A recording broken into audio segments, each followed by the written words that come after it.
Observation and Evaluation by Christina L. Elliott. Scenario 2. As a new teacher, you've been exposed to many perspectives on teacher evaluations from your mentor teacher, your principal, and your university contact. Your K-TIP committee has observed your classroom already, and you're making satisfactory progress toward meeting all your new teacher standards. You have found the standards very helpful in that they are a guide to the skills you are expected to acquire and master on your way to becoming an experienced teacher. However, just prior to the next curriculum planning meeting with your fellow teachers, your committee leader mentions an upcoming evaluation that he has with the principal. You know, I hate these evaluations. Every time it's the same thing. I've got to put together some lesson so the principal can tell me if I'm doing what I'm supposed to. Doesn't my record speak for itself? I mean, I'm tenured. But you know what? This time they've really gotten to me with this new standard for experienced teachers. They're going to start checking to see if I'm using technology in my classroom. Now I've got to go back and redo my lesson plans to add some computer stuff. I don't want these kids on my computer.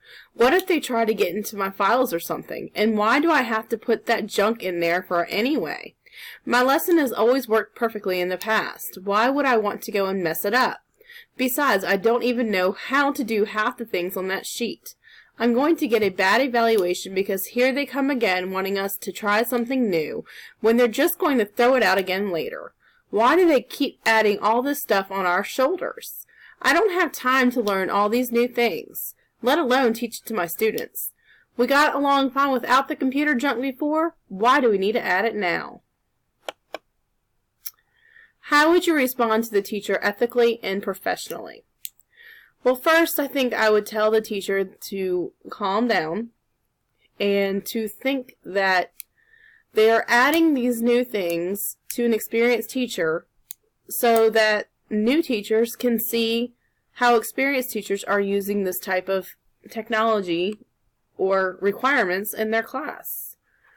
And with that, they're also checking to see, if the experienced teacher is changing up everything like they're supposed to keep up with the times. Right now, it is a technological age, so we are supposed to be incorporating technology. This is what our students know. From K through college, the computers are the wave of how everybody learns. And if we are not incorporating that, if we are not diversifying our way of teaching, then there's no way we can stay up with working with our students and doing what they already know. Identify and describe two major issues involved in this situation. The one main issue that I saw with this is he automatically says, I've got to put together some lesson so the principal can tell me if I'm doing what I'm supposed to do. So that to me tells me this particular teacher is not doing lesson planning, that he is basically just flying by the seat of his pants every single day. And with that, it's hard to be effective. And the other thing that I have noticed with this is he says they're going to start checking to see if I'm using technology in my classroom. And so now I've got to redo my lesson plans to add computer stuff. So that to me is also telling me that he is not incorporating anything to try to incorporate the new standards that are being thought that he should incorporate in his classroom.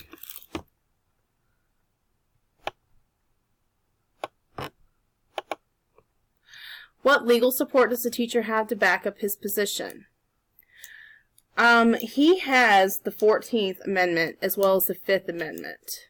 The 14th Amendment basically says that as long as he is not incompetent and he can do what he's supposed to do, then they have no reason to get rid of him without due process. So with that being said, he has to show complete incompetence and unwillingness to comply with what is being asked of him before any school district can go before the board and have him dismissed from his position because he is tenure. What could happen if the teacher decides not to include technology in his lesson plans? Again, that's going to go back to due process. If he unwillingly complies, then, or if he unwillingly does not comply, then he could be starting to show neglect. He could start showing incompetency because he is not doing what he is supposed to be told. So if he continues down that path, they could find due process to let him go. Tenure does not mean he is guaranteed a job. Tenure just means that he is guaranteed a job until he is told he doesn't have one anymore. And with that, he has to go get written compliance that he is not going to be renewed. He has to go before the board to be dismissed. But tenure does not mean you're guaranteed. So just because he is tenure doesn't mean he does not have to do what he is supposed to do as a teacher. So again, this goes along with the 5th and the 14th Amendment. They both deal with due process. So with that, the 5th Amendment says no person shall be deprived of life, liberty, or property without due process of law, nor shall private property be taken for public use without compensation. 14th Amendment says, nor shall any state deprive any person of life, liberty, or property without due process of law, nor deny any person with its jurisdiction in equal protection of laws. So both of these go with the same thing, that they have to go through due process. They can't just say, well, we don't want you anymore.